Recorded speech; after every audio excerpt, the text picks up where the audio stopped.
peace for Ukraine or Ukraine. Be vegan, make peace, do good deeds, heaven Godspeed. Our programs offer many languages. Please visit suprememastertv.com/schedule. Dr. James Lovelock first conceived the Gaia hypothesis in a eureka moment with a few scientist friends at NASA's Jet Propulsion Laboratory. Dr. James Lovelock, vegan, and his revolutionary Gaia theory, part 1 of 2. Continue watching to find out more.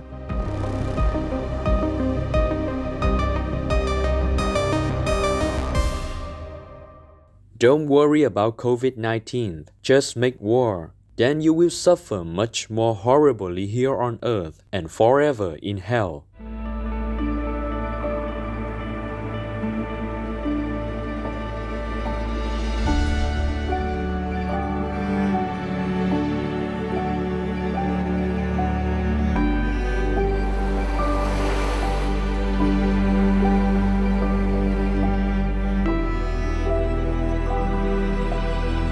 In preparation for a visit to gorgeous Norfolk Island, a useful phrase to know is Watawie.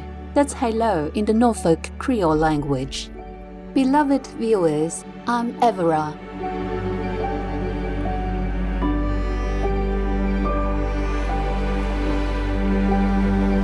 The spiritual people of Norfolk Island understand the importance of protecting our planet, and thank you for being gentle stewards of the environment.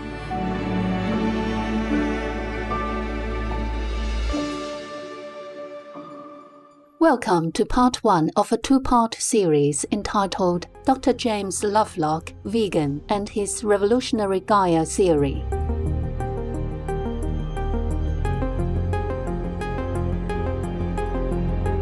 World-renowned British-born independent scientist and inventor, Dr. James Lovelock is widely remembered for his conception of the Gaia theory. The Gaia theory proposed and later demonstrated that the Earth behaves like a virtual singular living organism, and that, like any self-contained biological creature, is the sum of interconnected symbiotic systems that together are self-regulating. These ideas greatly influenced climate science and the environmental movement. Throughout his long career, James Lovelock continually reaffirmed his fears about the detrimental effects of human activity on Earth, saying, "We're playing a very dangerous game. It's direct interference with one of the major regulating mechanisms of Gaia."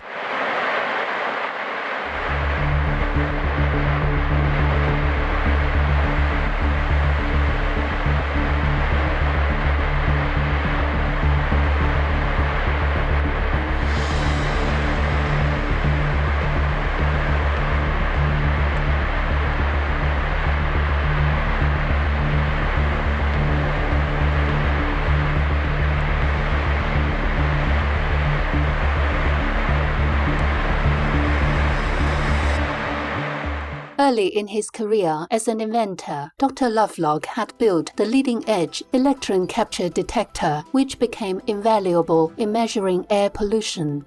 The device detected chlorofluorocarbons, or CFCs, for the first time, opening up the vitally important arena of atmospheric science. Born on July 26, 1919, in Hertfordshire, England, James, who preferred to go by Jim, was an only child and lived primarily with his grandmother during his infancy.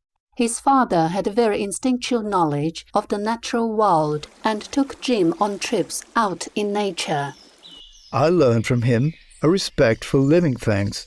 He had the mind of an ecologist and recognized the interconnection between the plants and insects. The family later moved to Brixton, where they ran an art shop. Jim's mother was active in local politics and encouraged his interest in literature. He became a great fan of science fiction and would beg the librarians at Brixton Library to let him go to the basement where the real science books were kept, such as Professor Leroy G. Wade's Organic Chemistry. When he was 6 years old, Jim and his parents visited an art exhibition at the Victoria and Albert Museum in London. His father, sensing Jim's boredom, suggested that he might enjoy the machines and gadgets, particularly the steam engines on display across the street at the Science Museum. This proved to be a vital visit, which further fueled Jim's interest in science.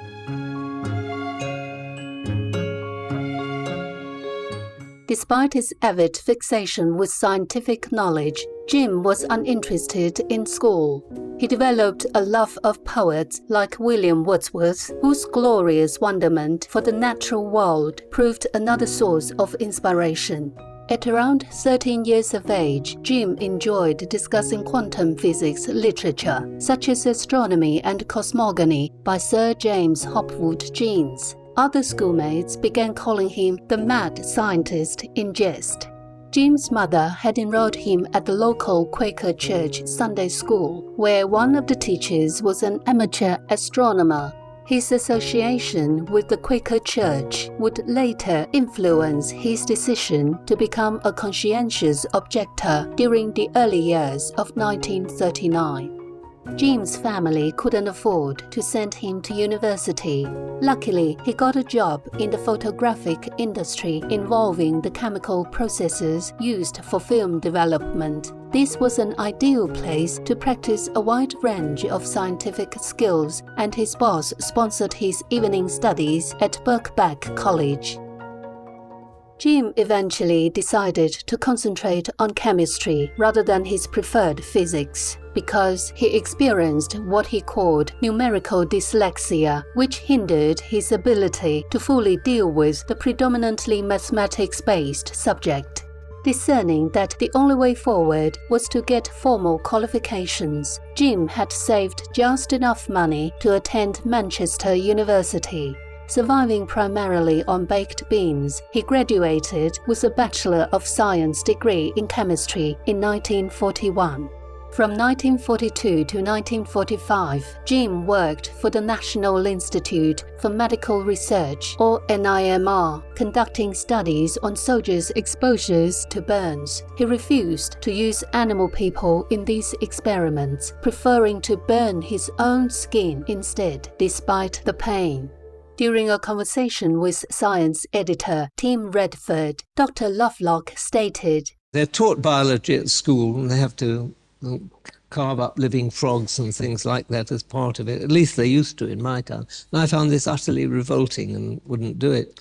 And when it came to doing experiments on animals to rather than humans for the burning business, there's no question I wasn't going to shave the skin of rabbits and then burn it, because although they would be anaesthetized, they'd be pretty uncomfortable when they woke up. So I thought there's no answer to it but to burn myself. And I'm glad that my colleague Owen Lidwell felt exactly the same way, and we both did that.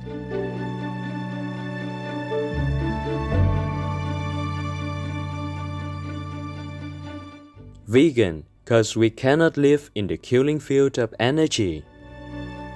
Gracious viewers, let's pray for the freedom and safety of all members of the animal people kingdom. We'll be right back here on Supreme Master Television.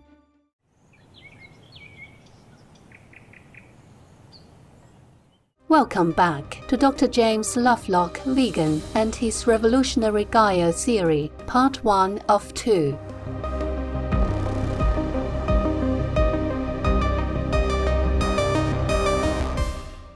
In 1942, Jim married his first wife, Helen Hislop, vegan. They had 4 children during their 47-year marriage until Helen passed away in 1989. After 1945, Jim worked for the Common Cold Research Unit in Salisbury, Wiltshire, whilst simultaneously working on a PhD in medicine at the London School of Hygiene and Tropical Medicine, which he completed in 1948. In 1951, he returned to the NIMR. Solving a variety of problems, he became involved with cryogenic research. Again, he objected to the animal-people abuse in experimentation and devised methods that avoided such cruelty. Dr. Jim Lovelock received a Rockefeller Fellowship grant in 1954, which allowed him to further work on cryopreservation at Harvard University and gas chromatography at Yale University in the US. It was this research that led him to make his first significant invention, requiring a much more sensitive instrument than what was available at NIMR. Jim invented the electron capture detector, or ECD. The ECD was capable of identifying harmful compounds in food and was revolutionary in regards to atmospheric science, leading to the detection of the insecticide DDT, the carcinogenic chemical compounds, polychlorinated biphenyls, or PCBs, and chlorofluorocarbons, or CFCs, chemical compounds. The collection of data that the ECD allowed alarmed many scientists, as it proved that the effects of relatively recent industrialization and the use of harmful chemicals, pesticides, and other pollutants were having a disastrous effect on a global scale.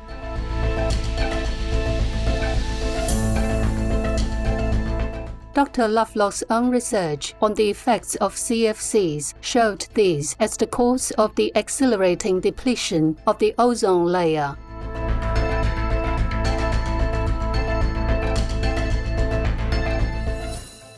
The patent from the electron capture detector and other inventions allowed Dr. Lovelock to work primarily as an independent scientist from 1964 onwards.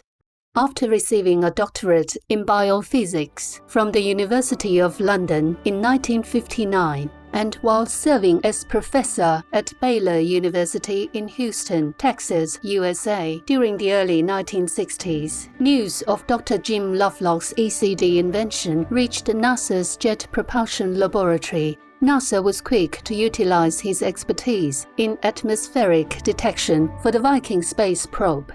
The Viking program would show in 1976 that Mars's atmosphere was almost completely comprised of carbon dioxide, compared to that of Earth's dynamic combination of gases. The findings led Dr. Lovelock to conclude that Mars was lifeless, and moreover, it was better to concentrate on saving the Earth from the same fate as Mars. It was still 1965 when Dr. Jim Lovelock first conceived the Gaia hypothesis in a eureka moment with a few scientist friends at NASA's Jet Propulsion Laboratory. It occurred to him that, in the case of the Earth, all of life and the planet as a whole must maintain its constant state by means of an active control system, and that the Earth was actually a superorganism.